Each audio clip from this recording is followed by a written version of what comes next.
నారాయణమూర్తి గారు మీరే రావాలి ఇప్పుడు.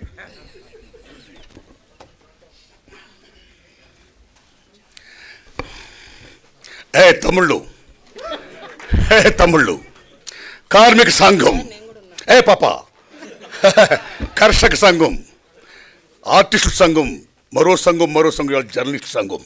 ఈ సంఘం ముందు ఒకే మాట ముందు మన శ్రీనివాసరెడ్డి గారు విజ్ఞప్తి చేస్తున్నా, తర్వాత నేను మాట్లాడతా. అయ్యా, ఈ శ్రీనివాసరెడ్డి గారు, మీరు ఇందాక చాలా మంచి మాట చెప్పారు. మీ అందరికీ స్థలాలు ఇప్పించే బాధ్యత నాది. అయితే మీరందరూ దాన్ని ఫ్రీగా ఎక్స్పెక్ట్ చేయొద్దు.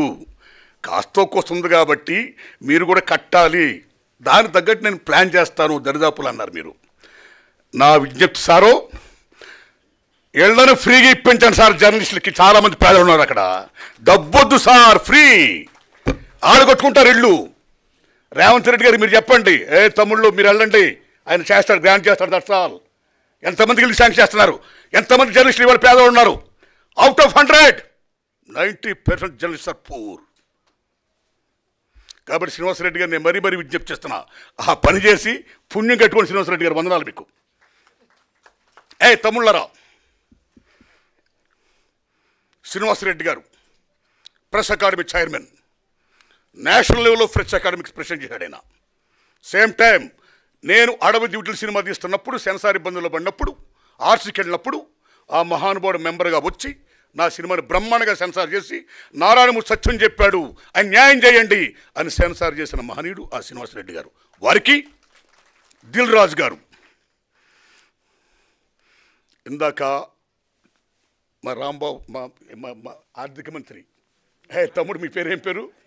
పార్లమెంట్లో నిర్మలా సీతారామన్ ఆర్థిక బడ్జెట్ పెట్టినట్టు ఈ జర్నలిస్ట్ సంఘం అసోసియేషన్ మీటింగ్లో మా సార్ ఆర్థిక మంత్రిగా గొప్పగా బడ్జెట్ పెట్టేసామన్నా. ఎవరిని తెచ్చారు, ఎంత ఇచ్చారు, ఎంతకు వచ్చింది, ఏం చేశారు, ఇంకా ఎవరు ఇచ్చారు, శభాష్ సత్యం ఓ శ్వేతపత్రం ప్రకటించారు. అందులో ముఖ్యంగా నిజంగా మనం గర్వించదగ్గ విషయం ఏంటంటే, ప్రప్రదంగా వాళ్ళు పెట్టినప్పుడు మాకెంత అవుద్దంటే, మెంబర్కి అవుద్దా లేకపోతే మొత్తంకి అవుద్దంటే, మొత్తానికి అవుద్దంటే 17 లక్షలు ఇచ్చి, నేను దిల్ రాజుని అని దిల్లున్న రాజు అనిపించుకుంటుంటే, దిల్ రాజు గారికి తమ్ముడు విరాస్ ఆరి గారు, ఈయన ఒక కేవలం జర్నలిస్ట్ గారు, రాయడమే కాదు, అనేక ఉద్యమాల్లో, సామాజిక ఉద్యమాలు ఆయన పాల్గొనడమే కాదు, మాలాటోడు అందరూ కూడా తీసుకొచ్చి ఇక్కడ పాల్గొని చేశాడు ఆయన. అలాంటి విరాస్ ఆలి గారికి, ఈ జర్నలిస్ట్ సంఘం నాయకులు త్రిమూర్తులు రాంబాబు గారికి, రాంబాబు గారు ఒక మంచి మాట చెప్పాడు ఇందాక, ఒక ఫిల్మ్ ఫ్రెటర్నిటీ, మనందరూ బాగా కోరుకోవాలి, అందరం బాగుండాలన్నాడు ఆయన. దానికోసం అందరూ పనిచేయాలన్నాడు సంఘం. ఆ మంచి మాట అన్నందుకు రాంబాబు గారికి, అలాగే మా లక్ష్మణారాయణ అన్న ఈజ్ ఎ డాషింగ్ మ్యాన్. వాళ్ళిద్దరు కృష్ణార్జునులు. ఆ డాషింగ్ మ్యాన్ కాస్త ఫాస్ట్గా వెళ్తుంటాడు ఆయన. ఫాస్ట్గా వెళ్ళడమే కాదు, చెప్పేస్తుంటాడు, ఇదిగో మీ అందరికీ నేను ఇల్లు ఇప్పిస్తాను, ఇంతే నేను మారుతాను దర్శాలు అన్నాడు ఆయన. అలాంటి లక్ష్మణారాయణ గారికి, ఆర్థిక మంత్రి గారికి, ఇక్కడ పెద్దలు ఎందరో మంది మహామహులు ఉన్నారు. ఇక్కడ రెంటాల జయదేవ్ గారు, నారాయణరాజు గారు, వినాయకరావు గారు, తమ్ముళ్ళారా, మీ ఓంప్రకాష్ గారు, మీ అందరికీ, సతీష్ గారు, అందరికీ నమస్కారాలండి. ఇక నేను ఒక విజ్ఞప్తి చేస్తున్నా. పాప, మీకు నేను ఎంతసేపు మాట్లాడచ్చు? ఓకే. ఏది ఏమైనా సరే మీరు నమ్మడం మిత్రులరా, ప్రభుత్వం లేకుండా పత్రికలు ఉంటే చాలునా? ప్రభుత్వం ఉన్నా పత్రిక లేకపోయినా పర్వాలేదంటే గొప్ప మహామేధావి థామస్ జెఫర్సన్ అంటాడు ఆయన. ప్రభుత్వం ఉండొచ్చు, ఉండకపోవచ్చు, కానీ పత్రికలు మాత్రం ఉండాలంటాడు ఆయన. That is the greatness of media. Told by Thomas Jefferson. ఏమి మీడియా, ఏం పవర్ఫుల్ ఇది.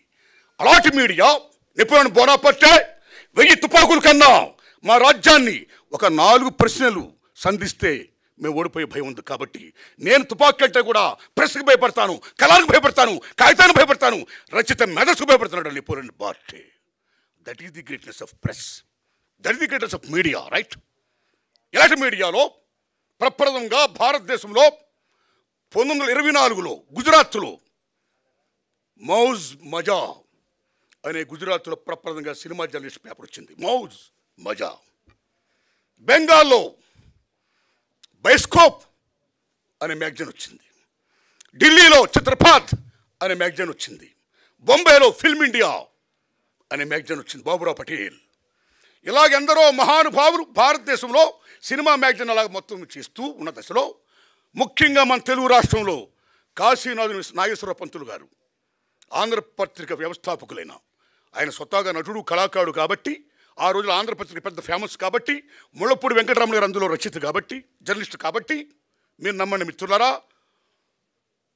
ప్రప్రథంగా సినిమాల గురించి నాటకాల గురించి ప్రప్రథంగా కాశీనాథు నాగేశ్వర పంతులు గారి ఆంధ్రపత్రికలో వచ్చింది. ఆ తర్వాత రఘుపతి వెంకయ్యనాయుడు గారు 3 థియేటర్లు 80 నుంచి ఇంకో 2 థియేటర్లు కట్టడం వల్ల, స్టూడియో కట్టడం వల్ల then cinema journalism started in South India, ముఖ్యంగా మద్రాసు కేంద్రంగా. అలాంటి సినిమా జర్నలిజంలో ఎటువంటి మహామహులు ఓ కొడవగంటి కుటుంబరావు గారు, ఓ కొల్ల బ్రహ్మానందరావు గారు, ఓ రెంటాల గోపాలకృష్ణ గారు, ఓ ముళ్ళపూడి వెంకటరమణ గారు, వాసిరాజు ప్రకాశం గారు, ఎటువంటి మహనీయులు మోహన్ కుమార్ గారు, శ్రీనివాస్ గారు, ఎలాంటి మహానుభావులు జర్నలిస్టులు ఈవేళ ఎంతోమంది, ఓ ప్రభు, ఓ వినాయకరావు, మీరు ఈ జయదేవ్ గారు, ఇలాంటి ఎంతమంది మహానుభావులు కన్న గడ్డ ఈ తల్లి ఈ అమ్మ. ఇలాంటి దశలో అదే సినిమా ఇండస్ట్రీలో 3 ప్రశ్నలు చేయాలని కోరుకుంటూ ఆ 3 చెప్పేసి నేను విరమిస్తాను సార్. ఆ రోజుల్లో మీరు నమ్మండి, చాలా బ్రహ్మాండంగా రాస్తున్న సినిమాలు ఏమైతే ఉన్నాయో, ఆడుతున్న సినిమాలు ఏమైతే ఉన్నాయో, ఆఫ్టర్ 1 వీక్ తర్వాతే మీకు రివ్యూస్ రాసేవారండి. ఇంకో సినిమా ఇలా ఉంది, ఇది మంచి, ఇది చెడు. ఆఫ్టర్ 1 వీక్ దాన్ని బట్టి ప్రజలు వెళ్ళేవారు, నచ్చితే చూసేవారు, అతను మానేసేవారండి. కానీ ఈవేళ సినిమా రిలీజ్కి ముందే రివ్యూ, సినిమా రిలీజ్కి ముందే పాయింట్లు, మార్నింగ్ షోనే పాయింట్లు, రివ్యూ రాసారే బ్యాడ్గా ఉన్నాయి బాగుంటుంది. చాలామంది చోట్ల నిర్మాత ఎన్ని అప్పులు చేసి కష్టాలు పడి సినిమా రిలీజ్ చూసుకుంటే ఈవేళ 3 రోజులే, శుక్ర శని ఆదివారం రోజులు ఈవేళ కలెక్షన్స్ రోజులు. కాబట్టి మిత్రులారా, పాత్రికేయ మిత్రులారా, social media, print media, electronic any medias, దయించి సినిమా గురించి మీరు రాసేది ఏమవుతుందో ఇమ్మీడియట్గా దాని భవిష్యత్తు తేల్చేయకండి. చూసే జనాలు కనీసం 3 రోజులు చూడనివ్వండి, తర్వాత చెప్పండి. నా humble request, this my request, right. రెండోది క్యారెక్టర్ అసాసినేషన్. ఆ రోజుల్లో కూడా మీరు నమ్ముతారా? మాగాపు రామన్ పేరు విన్నారా మీరు? కాగడా శర్మ పేరు విన్నారా?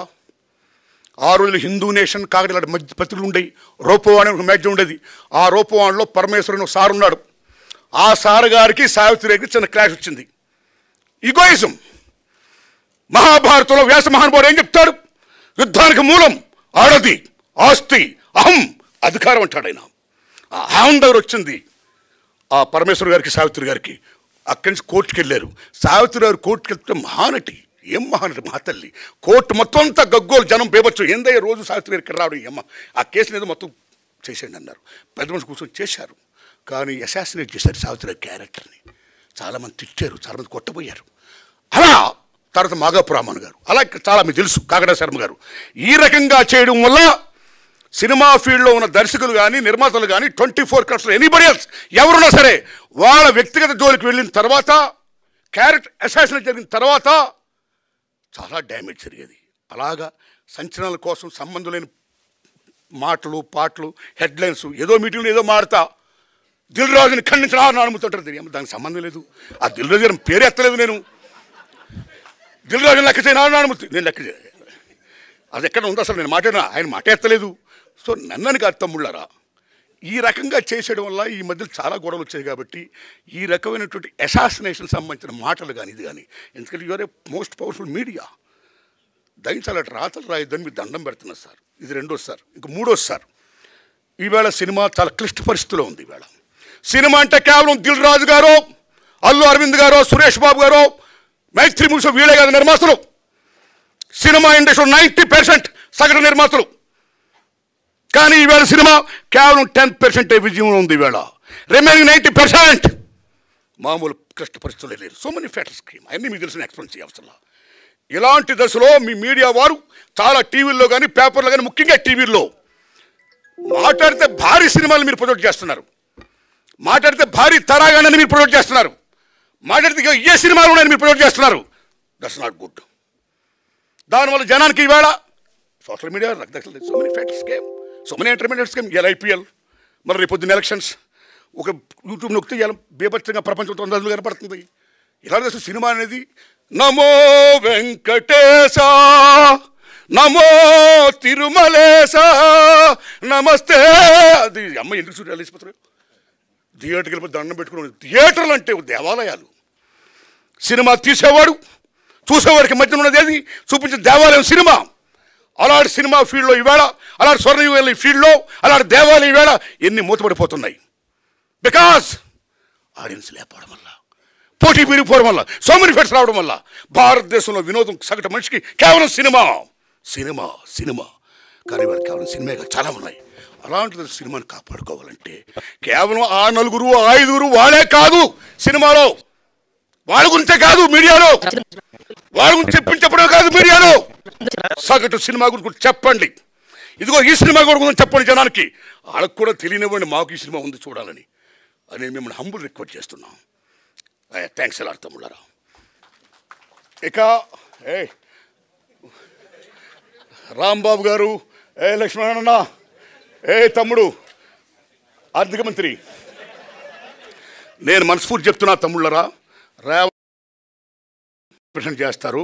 శ్రీనివాసరెడ్డి గారు ఫ్రీగా మాత్రం ఇప్పించి పుణ్యం కట్టుకోండి. నమస్కారం.